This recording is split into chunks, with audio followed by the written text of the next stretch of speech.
जय श्री कृष्ण जी भगवान। जय श्री राधे राधे। श्रीमद् भागवत गीता दूसरा अध्याय। क्रोधाते भवति सम्मोहा सम्मोहाते समर्ति विभ्रम है समर्ति भ्रशांत है बुद्धिनाश है बुद्धिनाशात है प्रणश्यत्य है।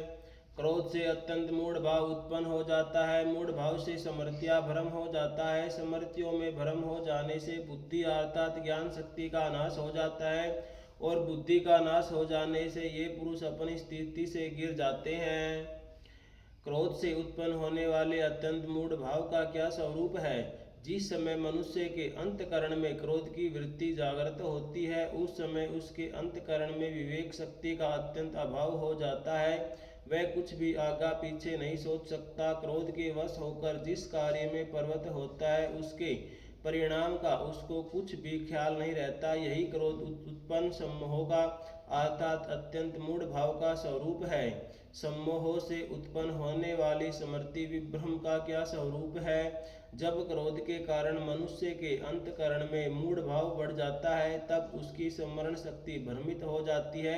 उसे ये ध्यान नहीं रहता कि किस मनुष्य के साथ मेरा क्या संबंध है, मुझे क्या करना चाहिए क्या न करना चाहिए, मैंने अमुक कार्य किस प्रकार करने का निश्चय किया था और अब क्या कर रहा हूँ। इसलिए पहले सोची विचारी हुई बातों को वह कामना में नहीं ला सकता। उसकी समृद्धि छिन्न भिन्न हो जाती है। यही सम्मोह से उत्पन्न हुए समृद्धि विभ्रम का स्वरूप है।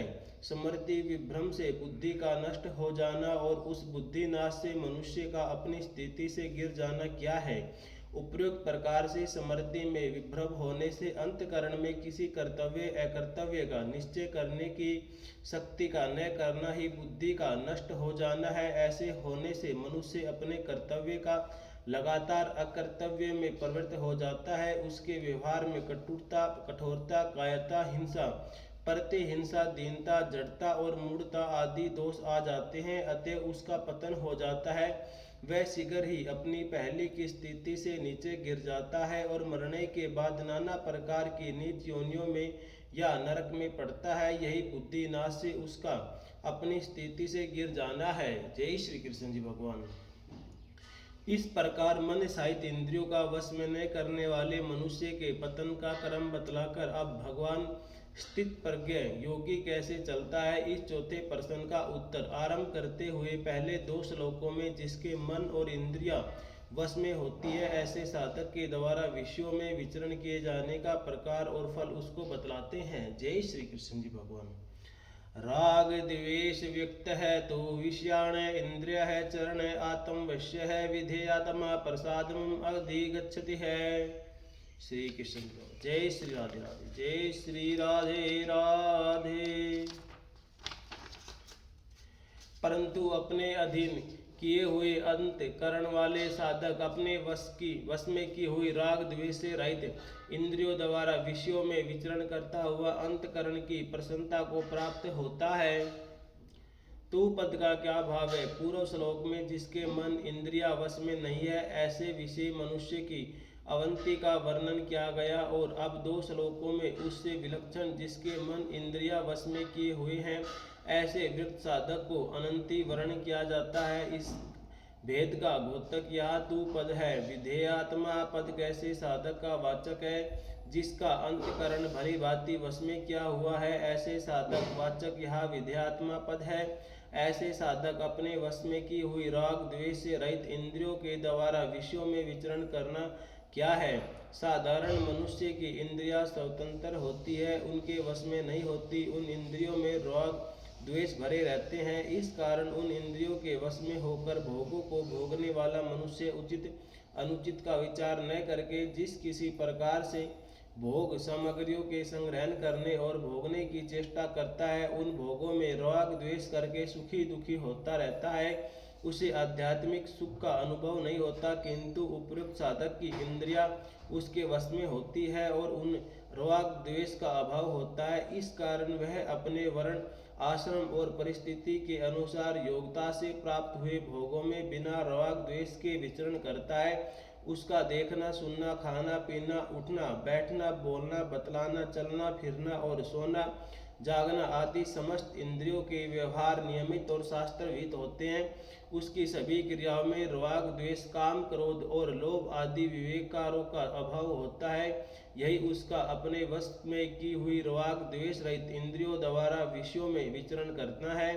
पहले 59वें श्लोक में ये कहा जा चुका है कि परमात्मा साक्षात्कार हुआ बिना राग का नाश नहीं होता, और यह राग द्वेष रहित होकर विषयों में विचरण करने से प्रसाद को प्राप्त होकर स्थिर बुद्धि होने की बात कही गई है। यहाँ के इस कथन से ऐसा प्रतीत होता है कि परमात्मा की प्राप्ति में पूर्व भी राग द्वेष का नाश संभव है। अतएव इन दोनों कथनों में जो विरोध प्रतीत होता है उसका समन्वय कैसे होता है? दोनों में कोई विरोध नहीं है, क्योंकि वह 59वें श्लोक में जो तो राग द्वेष का अत्यंत अभाव बतलाया गया है, और यहाँ राग द्वेष रहित इंद्रियों द्वारा विषय सेवन की बात कहकर राग द्वेष के सर्वथा अभाव की साधना बतलाई गई है। तीसरे अध्याय के 40वें श्लोक में इंद्रिया, मन और बुद्धि इन तीनों को ही कामना अधिष्ठा बतलाया है। इससे यह सिद्ध होता है कि इंद्रियों में राग द्वेष न रहने पर भी मन या बुद्धि में सूक्ष्म रूप से राग द्वेष रह सकते हैं, परंतु 59वें श्लोक में अस्य पद का प्रयोग करके स्थिर बुद्धि पुरुष में राग द्वेष का सर्वथा अभाव बतलाया गया है। वह केवल इंद्रियों में ही राग द्वेष के अभाव की बात नहीं है।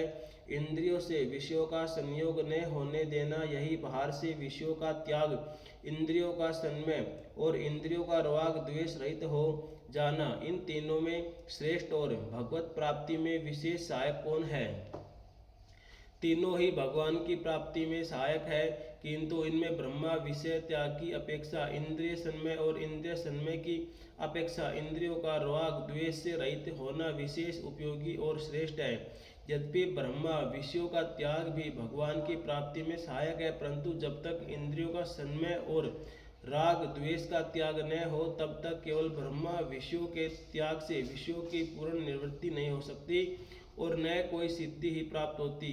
तथा ऐसी बात भी नहीं है कि ब्रह्मा विषय का त्याग किए बिना इंद्रिय संयम से ही नहीं सकता, क्योंकि भगवान की पूजा, सेवा, जप और विवेक, वैराग्य आदि पुरुष उपायों से सहज ही इंद्रिय संयम हो जाता है, एवं इंद्रिय संयम हो जाने पर अनायास ही विषयों का त्याग किया जा सकता है। इंद्रिया जिसके वश में है वह चाहे जब चाहे जिस विषय का त्याग कर सकता है, इसलिए ब्रह्मा विषय त्याग की अपेक्षा इंद्रिय संयम श्रेष्ठ है।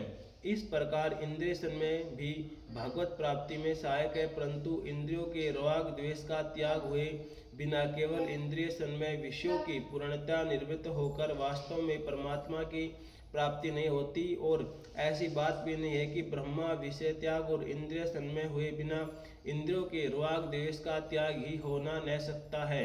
सत्संग, स्वाध्याय और विचार द्वारा संसारिक भोगों की अनित्य का भान होने से तथा ईश्वर कृपा और भजन, ध्यान आदि से राग द्वेष का नाश हो जाता है, और जिसके इंद्रियों के राग द्वेष का नाश हो गया है उसके लिए ब्रह्मा विषयों का त्याग और इंद्रिय संयम अनायास अपने जप ही होता है। जिसका इंद्रियों के विषयों में राग द्वेष नहीं है वह पुरुष अब यदि ब्रह्मा रूप से विषयों का त्याग न करे तो विषयों में विचरण करता हुआ ही परमात्मा को प्राप्त कर सकता है। इसलिए इंद्रियों का राग द्वेष से रहित होना, विषयों का त्याग और इंद्रियों संयम भी श्रेष्ठ है। प्रसादम पद ये किसका वाचक है? वश में की हुई इंद्रियों द्वारा बिना राग द्वेष के व्यवहार करने से साधक का अंतकरण शुद्ध और स्वच्छ हो जाता है। इस कारण उसमें आध्यात्मिक सुख और शांति का अनुभव होता है। उस सुख और शांति का वाचक यह प्रसादम पद है।